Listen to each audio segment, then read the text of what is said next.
frequency and how to peak lifts appropriately and stuff. I was just kind of reminded from looking back last year through some of those squats. If you'll notice that they're all a little over 600 pounds. I think the heaviest one shown was 660. And the intent was I was going to do a powerlifting meet, and the main the goal of the powerlifting meet was really more so as a side goal, um, something to do more for my coaching and research purposes, whereas my main athletic goals kind of fall in strongman. So I wanted to push the squat and get a good number, but I also wasn't willing to take away too much from my strongman training. And um, if anyone kind of has a basic grasp on programming and periodization and everything, it's really hard to push the squat truly maximally in things like Olympic lifting and CrossFit and strongman, because there are so many other things required. So the squat is kind of used as an accessory.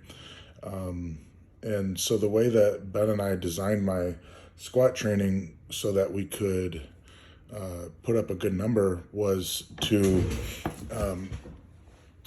progress more through frequency, velocity, and reps in that order, actually. So once I could very easily recover from squatting 600 pounds, for a couple sets once a week, we would move that up to twice a week.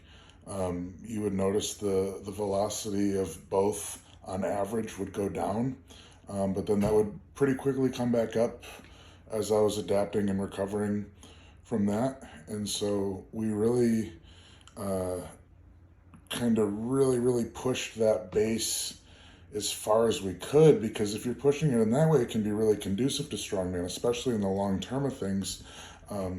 Getting a ton of hypertrophy, a ton of stimulus for time under tension. You're saving your back quite a bit, kind of progressing your deadlift, but more so in the long term of things, that progress in the deadlift will kind of show up later on. But we can use the squat just to make a larger, more robust, stronger athlete that will carry over into all sports. So that was kind of the idea, is to use it as a precursor and a balancer of my body going forward into the more serious strongman. So that was actually kind of the main staple to my training, but it wasn't pushed heavy. It was just pushed very frequently, and we wouldn't move up unless I was smoking them at RPE 7 or 8. And typically we would just take it for more reps instead of moving up. And even adding a third day where I would take a really odd variation, like a goblet squat or a safety bar squat, up to 400 or 500 pounds for some reps, nothing close to failure or maximal or anything, but again, just another way to progress the squat and add to the frequency progression rather than adding weight, which will allow us to be able to peak the squat very high, very rapidly in a short amount of time. So our plan was the last 4 to 6 weeks to pretty much, cut the volume way down and just progress linear into the meet, because we have such a big base built up.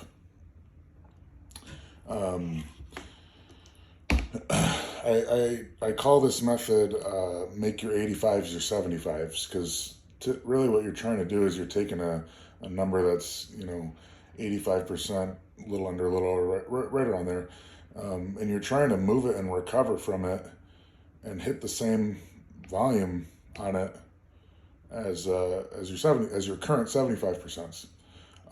So that was our approach with it. Whereas the deadlift was more of a technique lift. It was all singles, and it was pretty much ramped up every chance we got, but the volume was pretty low. We took that full body lower volume in with the squats. So just wanted to share a little bit of a real life example for a good way for a strong man to push their squat if they wanted to get into powerlifting or just kind of in general. Because I'm going to go back to that way whether I'm peaking for a powerlifting meet or not. I think that's very important to push the squat like that. Now, the changes I'm going to make to make it a little bit more sustainable will be things like um, lowering the weight just a little bit more and focusing more on sets. For that powerlifting prep, we were focusing on sets of ones, twos, threes, and fives, and really nothing over that. And then for strongman, I think two to 10 is probably the range that's more appropriate. So pushing that frequency, but bringing the weight cap down a little bit and prioritizing the higher rep sets a little bit more will be the future approach. So yeah, just